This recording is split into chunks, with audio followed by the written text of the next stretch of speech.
வணக்கம். அன்புக்கு பஞ்சமில்லை. மதுரையில் 2000ஆவது வருஷத்தில் நான் வேலை பார்த்துட்டு இருக்கும்போது தாயமங்கலம் அப்படின்னு ஒரு ஊர் இருக்குது. சிவகங்கை பக்கத்தில், சிவகங்கை மாவட்டத்தை ஒட்டி தாயமங்கலம் முத்துமாரியம்மன் அப்படின்னு ஒரு கோவில் இருக்குது. நான் என்னுடைய நண்பர்கள் நிறைய பேர் சேர்ந்து 2 வீலரில் ஆளுக்கு ஒவ்வொரு பைக்லேயும் 2 பேர் அப்படின்னு சொல்லிட்டு ஒரு 5-6 பேர் சேர்ந்து அப்படி தாயமங்கலம்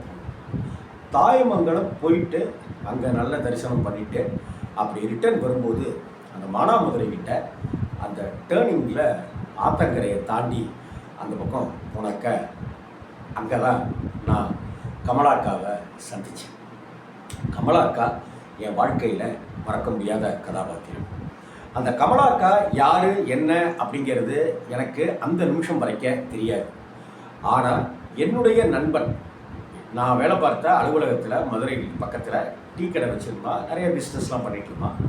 அவனுக்கு தெரிந்த அந்த அக்காவை வீட்டுக்கு நம்ம போயிட்டு போகலாம் அப்படின்னு சொன்னான்.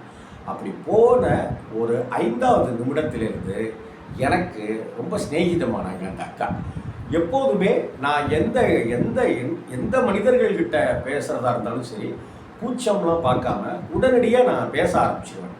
அப்படி பேச ஆரம்பிக்கும்போது அவங்களும் மனசு விட்டு என்கிட்ட பேச ஆரம்பிச்சிடுவாங்க. இது என்னுடைய வாழ்க்கையிலையும் சரி, நான் இங்கே பத்திரிகை துறையில் வந்து பேட்டி காணுங்கிற இடங்களையும் சரி, அதை பார்க்குறவர்களுக்கு தெரியும். அப்படி கலகலன்னு அல்லது ஒட்டியோ உடனே பேச ஆரம்பிச்சிடுவேன். அப்படி தான் கமலாக்காட்ட நான் பேச ஆரம்பித்தப்ப கமலாக்கா என்கிட்ட பேச ஆரம்பிச்சிட்டாங்க. எல்லாரையும் விட்டுட்டு என்கிட்ட பேச ஆரம்பித்தாங்க. அப்போ கமலாக்கா சொன்ன விஷயந்தான் இப்போ நான் உங்கள்கிட்ட சொல்லணும்னு ஆசைப்படுற விஷயம். கமலாக்கா அப்போ ஒரு ஸ்கூலில் டீச்சராக வேலை பார்த்துட்டு இருந்தாங்க. மாதம் அப்போவே அவங்களுக்கு 13,000 ரூபா சம்பளம் அப்படின்னு கிடச்சி வேலைக்கு சேர்ந்துருக்கேன் அப்படின்னு சொன்னாங்க. அவங்க ஆசிரியர் படிப்பு படிச்சுட்டு இப்போ பிஹெச்டி பண்ணிகிட்ருக்கேன் அப்படின்னு அந்த அக்கா சொன்னாங்க. எல்லாத்தையும் சொல்லிவிட்டு பேசிகிட்டே இருக்கும்போது குழந்தைகள் எல்லாத்தையும் அறிமுகப்படுத்தினாங்க. இவ்வளவு சூப்பரான ஒரு வாழ்க்கையில் உங்கள் வீட்டுக்காரரை பற்றி எனக்கு அறிமுகப்படுத்தவே இல்லையே, எங்கே வேலைக்கு போயிருக்காரா அப்படின்னு சொல்லி கேட்டாங்க. இங்கே தான் இருக்காரு அப்படின்னு சொல்லி. பார்க்கலாமா, படுத்துட்டு தூங்குறாரா அப்படின்னு சொல்லிட்டு நான் கேட்டேன். 3 ஹவர் தான் எந்திரிக்கலை, வாங்க அப்படின்னு சொல்லிட்டு பூஜை ரூம் கூட்டிகிட்டு போனாங்க. பூஜை ரூமில் அந்த கமலாக்காவோட வீட்டுக்கார ஃபோட்டோ இருந்துச்சு. என் கணவர் இறந்து 8 வருஷம் ஆகிடுச்சு அப்படின்னு கமலாக்கா சொன்னாங்க. எனக்கு ஷாக். இருக்காருன்னு சொல்கிறாங்க, உள்ளே தான் இருக்காருன்னு சொல்கிறாங்க, தூங்கிட்டு தான் இருக்காரு, எந்திரிக்கவே இல்லைன்னு சொல்கிறாங்க. என்ன அப்படின்னப்ப அதற்கு பிறகு கமலாக்கா சொன்ன ஒவ்வொரு வரிகளும் தான் இங்கே இருக்கிற வாழ்க்கைக்கான பாடம், அன்புக்கான விதைகள் அப்படின்னு நான் பார்த்தேன். கமலாக்கா கல்யாணம் பண்ணி வீட்டுக்கு அவருடைய அந்த புருஷன் வீட்டுக்கு போகும்பொழுது அவங்க படிச்சிருந்தது வெறும் +1 டிஸ்கண்டினியூ. ஆனால் +1 டிஸ்கண்டினியூ ஆகி 2 வருடங்கள் கழித்து கணவர்கிட்ட ஒரு நாள் யதார்த்தமாக பேசிகிட்டு இருக்கும்போது, நாங்கள் +1 டிஸ்கண்டினியூன்னு சொல்கிறது, படிக்கணும்னு ஆசைப்பட்டேன், ஆனால் படிக்க முடியாமல் டக்குன்னு முடிஞ்சிருச்சு, குடும்ப சூழ்நிலை, வறுமை, டக்குன்னு கல்யாணமும் பண்ணி வச்சுட்டாங்க அப்படின்னு. இப்போ என்ன நீ படிக்கிறதுக்கு என்ன கல்யாணம் ஆகிருக்கணும், கல்யாணம் ஆகிருக்கக்கூடாது, வயசாகிடுச்சு, வயசாகலை அப்படின்றதெல்லாம் காரணம் கிடையாது, இப்போ என்ன படிக்கணுமா நீ படித்தாய் அப்படின்னு திருமணத்துக்கு பிறகு பிறந்த பிற்பாடு +2 எழுத வச்சார் அவங்க வீட்டுக்காரர். அப்படி +2 எழுத வைக்கும்போது அந்த எக்ஸாம் ஹாலுக்கு மனைவி உள்ளே போயிருக்கும்போது தன்னுடைய கை குழந்தைய வாசலில் வச்சுக்கிட்டு மரத்தடியில் உட்கார்ந்து பொத்தி குழந்தையையும் பொத்தி அதே விடுதலை உணர்வோட மனைவியையும் பாதுகாத்தவர் தான் கமலாக்காவோட வீட்டுக்காரர். அதற்கு பிறகு +2ல் யாருமே எதிர்பார்க்காத மார்க், ஏன் கமலாக்காவே அந்த மார்க்கை எதிர்பார்க்கலைன்னு சொல்கிறாங்க. அப்படி ஒரு மார்க் எடுத்து அவங்க பாஸ் பண்ணுறாங்க. பாஸ் பண்ணி முடித்த உடனே நீ டிகிரி படி அப்படின்னு சொல்லி திரும்ப டிகிரி படிக்கிறதுக்கு அனுப்புகிறாரு. டிகிரி படிக்கிறதுக்கு அனுப்பும் போதும் குழந்தைய இவங்க தான் பார்த்துக்கிறாங்க, கணவர் தான் பார்த்துக்கிறாரு. அதுக்கப்புறம் படிக்கிறாரு, வெறிகொண்டு படிக்கிறாங்க. வெறி கொண்டு படிக்க வைக்கிறேன். இதெல்லாம் என் வீட்டுக்காரருக்கு தெரியும் போல இருக்கு ராம்ஜி. ஆமாம், நான் சீக்கிரமே போயிடுவேன், அதனால் நீ படித்து நீ உன் பசங்களை ஆளாக்கிக்கிறது உன் பொறுப்பு அப்படின்னு அவருக்கு எதோ தெரிஞ்சிருக்கு போல இருக்கு. அதனால தான் +1 படிச்சுட்டு டிஸ்கண்டினியூவோட இருக்கேனேன்னு சொன்னதை அவர் +2 படி அப்படின்னு சொல்கிறாரு. காலேஜுக்கு சேர்த்து விட்றாரு, இது படிக்க சேர்த்து விட்றாரு. நான் காலேஜ் கரஸில் படிக்கிறேன், நான் டிகிரி கரஸில் படிக்கிறேன், அப்படி இப்படின்ட்டுலாம் வந்திருக்கு ராம்ஜி அப்படின்னு சொல்கிறாங்க. அப்படியே படித்தவங்க கடைசியில் அந்த 3வது வருஷத்துக்கான எக்ஸாம் நடந்துட்டு இருக்கும்போது கணவர் ஒரு விபத்தில் இறந்து போயிட்டார். அப்படி கணவர் விபத்தில் இறந்து போய் அடுத்த ஒரு 20வது நாளில் எக்ஸாம் நடக்குது. அந்த எக்ஸாமுக்கு போகும்போது குழந்தைக்கு 5-7 வயசுன்னு ஆயிடுச்சு. அப்படின்னாலும் கூட அந்த எக்ஸாம் அவங்களால எழுதவே முடியல. ஏன்னா 1வதுலேருந்து +1 வரைக்கும் பள்ளி வாழ்க்கை எப்படி இருந்துச்சோ தெரியாது.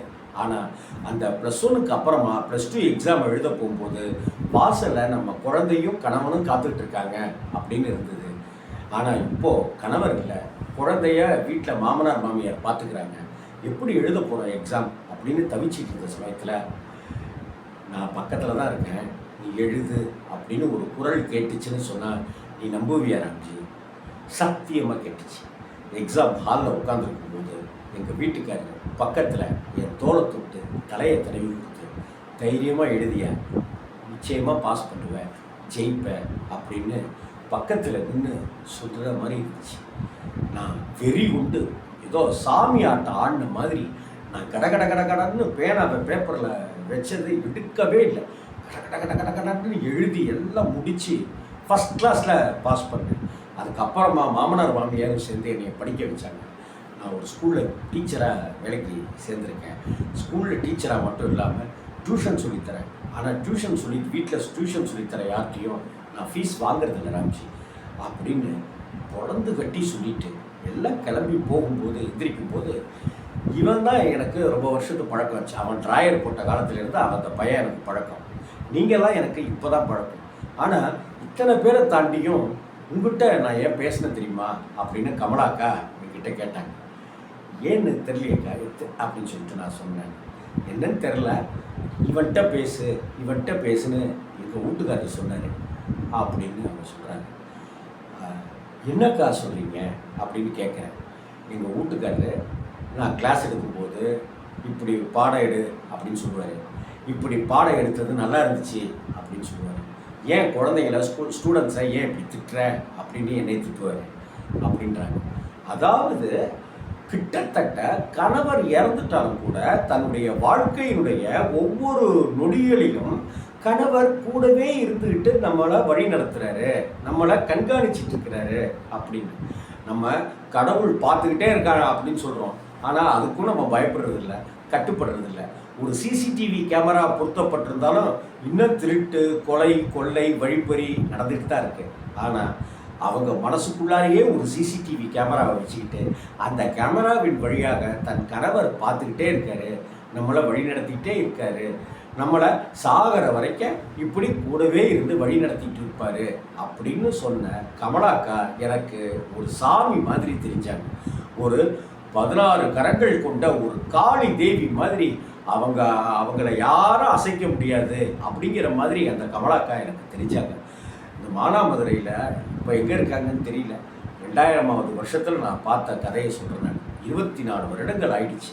நேரம் பசங்களுக்கு கல்யாணமே பண்ணி வச்சுருப்பாங்க, தலையெல்லாம் கூட நரைச்சி போயிருக்கலாம், ரிட்டையர்ட் கூட ஆகிருக்கலாம். ஆனால் அந்த கமலாக்கா என் வாழ்க்கையில் ஏற்படுத்திய சலசலப்பு, பாதிப்பு, இந்த உலகத்தில் அன்புக்கு பஞ்சம் இல்லை. அது உயிரோடு இருந்தாலும் சரி, ஒருத்தர் உயிர் பிரிஞ்சிட்டாலும் சரி, அந்த அன்புங்கிறது இருக்குல்ல, அது ஏதோ ஒரு உணர்வாக நம்மளை ஒரு கடல் அலை, ஒரு மணல் பிசுபிசுப்பு இருந்துக்கிட்டே இருக்கிற மாதிரி, ஒட்டிக்கிட்டே இருக்கிற மாதிரி அந்த அன்பு ஒட்டிக்கிட்டே இருக்கும், தொட்டுக்கிட்டே இருக்கும், தொடர்ந்துக்கிட்டே இருக்கும் அப்படின்றத நான் உணர்ந்து வியந்து பார்த்து கொண்டிருக்கிற தருணங்களில், காலங்களில், மனிதர்களில் கமலாக்காவும் ஒருத்தங்க. அந்த மானாமதுரை கமலாக்கா சௌக்கியமாக இருக்கணும்னு நான் பிரார்த்தனை பண்ணிக்கிறேன். உங்கள் வாழ்க்கையில், உங்கள் தெருவில் இதே போல் கணவரை இழந்த மனைவியோ அல்லது மனைவியை இழந்த கணவர்கிட்டையோ நீங்கள் பேசியிருக்கீங்களா? ஒரு 5 நிமிடம் அவங்கள்ட்ட பேசி பாருங்க. அந்த கணவருக்கும் அவருக்குமான அந்த வாழ்க்கையை சொல்லுவார்கள். மனைவிக்கும் கணவனுக்குமான அந்த பந்தத்தை சொல்லி நிகழ்ந்து போவாங்க. யார் கண்டது? கமலா அக்கா மாதிரி தன்னை வழிநடத்தி கொண்டே செல்கிற அந்த கணவனை போல இங்கேயும் கூட மனைவி வழிநடத்திட்டே இருக்கிற மாதிரி ஒரு வாசகம், ஒரு சொல், ஒரு அசரி கேட்கலாமோ என்னவோ. இந்த மாதிரி விஷயங்களை நிறைய பேருக்கு பகிர்ந்துக்கங்க. இந்த வீடியோவை நிறைய பேருக்கு ஷேர் பண்ணிக்கங்க. நிறைய பேருக்கு அன்பு தாங்க பஞ்சமாக இருக்குது. ஆனால் இப்படியெல்லாம் சொல்ல இப்படியான விஷயங்களை கேட்க அன்புக்கு பஞ்சமே இல்லை. வணக்கம்.